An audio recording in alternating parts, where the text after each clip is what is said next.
தரிசனம் கண்டவர்க்கு மறுஜனனம் இல்லை, வரிசையுடன் அம்பலவன் வாழ்கின்றதில்லை. இரவு பகல் இரவிடா ஏகரச பக்தி, இன்பமொரு ஆனந்தம் பொங்கி வரும் பக்தி.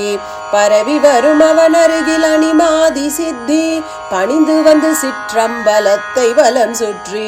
சொப்பனங்கொண்டு இவ்வுலகில் தோன்றி வரும் வேதம், சொன்னதது நீ என்றபடியாகும் போதம்.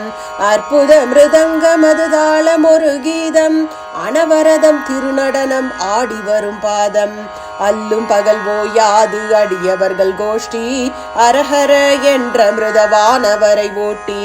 தில்லை வாழந்தனர்கள் கையெடுத்து கூப்பி, சிக்கனவே திரை திறந்து பரவடியை காட்டி. நஞ்சுண்ட கண்டனுக்கு கொன்றை மலர் சாற்றி, மனமிகுந்த சந்தனத்தை பக்தியோடு சாற்றி. குஞ்சித